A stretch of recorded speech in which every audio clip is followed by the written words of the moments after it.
അതെ മോളെ കല്യാണപ്രായം ശരിക്കും നമ്മൾ ചിന്തിക്കാറായിട്ടില്ല.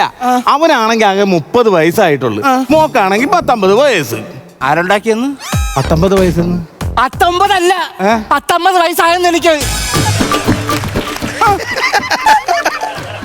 നൈസായിട്ട് ആന്റിയെ വളച്ചെടുത്തല്ലേ?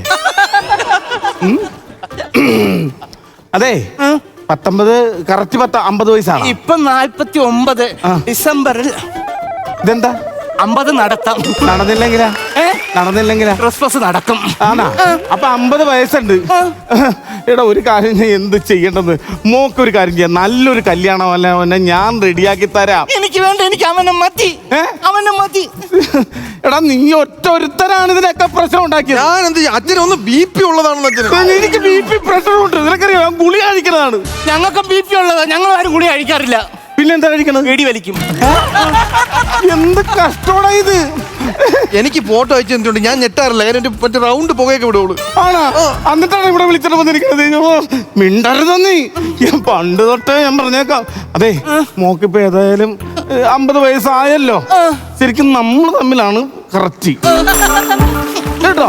എന്നല്ല മോക്കൊരു നല്ലൊരു ചെറുക്കനെ ഞാൻ എവിടെ നിന്നെങ്കിലും ഒപ്പിച്ചിട്ട് വരാം. ഒത്ത ശരീരം, ഒത്ത ബോഡി. ഞാനപ്പോ സ്വപ്നം കണ്ടതോ, ഞാൻ ഇത്രയും നാള് സ്വരുക്കൂട്ടി എന്റെ മനസ്സിൽ കുരുവിക്കൂട് പോലെ കൂടുകൂട്ടി വെച്ച സ്വപ്നങ്ങളൊക്കെ ഞാൻ എന്ത് ചെയ്യും? എന്ത് കൂട്ടി വെച്ച? കുരുവിക്കൂട്.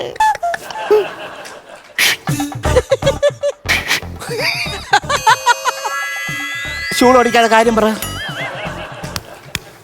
ഇവിടെ ഉണ്ടെന്ന് സാർ. ഉള്ളിന്റെ ഉള്ളിൽ വെച്ചാ പോരാ, ആരാണെന്ന് തുറന്നു പറയണം. നിക്കല്ലേ? ആര്? അത് എന്നെ തിരക്കി വന്ന പെണ്ണല്ലേ? മിണ്ടരുത്. നിന്നെ തിരക്കി വന്ന് കുഞ്ഞുനാളെ തൊട്ടേ നീ എനിക്ക് പണിയുന്ന. നീ ജനിച്ചപ്പോ തൊട്ട് ഓരോ പ്രശ്നം വെക്കും, അതെല്ലാം എന്റെ തലയിലാവും. അതേപോലെ ലാസ്റ്റ് ഇപ്പൊ ഇതും എന്റെ തലയെ കൊണ്ടുവന്ന് വെച്ചപ്പോ നിനക്ക് സമാധാനമായി. എടുത്ത് വയ്ക്കുന്നതല്ലേ? ഞാൻ സംസാരിക്കും. നമുക്ക് നാളെ തന്നെ റേഷൻ കടയിലേക്ക് പോകണം. ഞാൻ റേഷൻ വാങ്ങിക്കാൻ വരുന്നൊന്നുമില്ല. അതല്ലെന്ന്, റേഷൻ കട പേര് ചേർക്കണ്ടേ നമുക്ക്? എന്ത് കാര്യത്തിന്? എടാ നീ മിണ്ടരുതും, നീ മിണ്ടിപ്പോരുത്. ഞാൻ തീരുമാനിക്കും ഇവിടുത്തെ കേട്ടാ. എന്നാലും നീ ഭയങ്കര പണി തന്നെ കാണിച്ചു വെച്ചോ. നമുക്ക് റേഷൻ കടയിൽ പോയിട്ട് നമുക്ക് അതുപോലെ തന്നെ മോക്ക് എവിടെയാണ് ഏറ്റവും ഇഷ്ടപ്പെട്ട തീർത്ഥാടനത്തിന് പോകാൻ പറ്റിയ സ്ഥലം ഏതാ? തീർത്ഥാടനം പറഞ്ഞു, എന്നോട് പറയൂ, ആഗ്രഹം പറയൂ. പുണ്യസ്ഥലം ദൈവമേ, ഗോവ. ഗോവേ? ഗോവയിലെ പോകാനാ പുണ്യതീർത്ഥം? എന്താണ്? എന്ത് കാര്യത്തിനെന്ന്? നീ ഒറ്റത്തരാണ് ഇതിനൊക്കെ പ്രശ്നം ഉണ്ടാക്കിയത്. എന്തായാലും വേണ്ടിയില്ല, ഇപ്പൊ ഇവിടുന്ന് ഇറങ്ങിക്കോണം. നമുക്ക് അതിനുള്ള വഴിയൊക്കെ ഞാൻ ഒരുക്കി തരാം. ഇവിടുന്ന് ഇപ്പൊ ഇറങ്ങണം. എവിടെ? ആരിറങ്ങാൻ പോകുന്നു? ഇപ്പോൾ ഇവിടുന്ന് ആരിറങ്ങാൻ പോകുന്നു? അവൾ അങ്ങോട്ട്, നിങ്ങൾ ഇങ്ങോട്ട്. എങ്ങോട്ട്? കേറിപ്പോ. ഞാൻ അങ്ങോട്ടാ. അങ്ങോട്ട് പോയാൽ മതി. നീ ഒറ്റൊരുത്തിയാണ് ഈ കുടുംബം നശിപ്പിച്ചോ. ഒറ്റൊരുത്തിയാണ് ഈ കുടുംബം നശിപ്പിച്ചു. നിനക്ക് എന്താ വേണ്ടത്? എനിക്ക് ഈ കുടുംബത്തിൽ കയറി എന്റെ പപ്പയെ കല്യാണം കഴിച്ച് ജീവിക്കാൻ നീ വിചാരിക്കണ്ട. ഇറങ്ങ വെളിയിൽ, ഇറങ്ങ്. പോവാന്ന്? അതല്ല, ഞാൻ പോവാന്ന്. മോനുമില്ല, പപ്പയുമില്ല, ആരുമില്ലാത്തവർക്ക് ദൈവം തുണയുണ്ടാവും കേട്ടോ.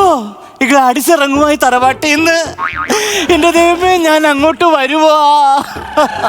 വത്സേ, ദൈവമേ, ഞാൻ അങ്ങോട്ട് വരുവാ. അങ്ങോട്ട് വരണ്ട, ഞാൻ ഇങ്ങോട്ട് വരികയാണ്. ഞാൻ ഇങ്ങോട്ട് വരികയാണ്.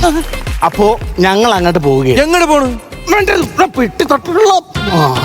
അതെ, നമുക്ക് പെട്ടെന്ന് പോകാം. ഇവിടെ എവിടെ പോണെന്ന് പറ. അവിടെ നിക്കടാ, എവിടെ സംസാരിക്കട്ടടാ. എന്ന് എവിടെയാണ് നമുക്ക് ആദ്യമായിട്ടൊരു തീർത്ഥാടനത്തിന് പോകേണ്ടത്?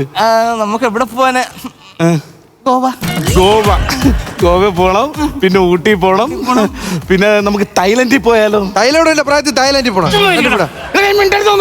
പിന്നെ നീ ഒറ്റൊരുത്തൻ കാരണം ഈ പ്രശ്നം ഞാൻ ഈ തലയിലെടുത്ത് വെച്ചത്. ഇനി ഒന്നും പറയണ്ട, ഞങ്ങൾ തീർത്ഥാടനത്തിനായിട്ട് ഇവിടുന്ന് ഇറങ്ങിയാണ്. പപ്പ പോയി കഴിഞ്ഞാൽ ഞാൻ എന്ത് ചെയ്യുമെന്ന് പറ. നീ എന്ത് ചെയ്യുമെന്നാ?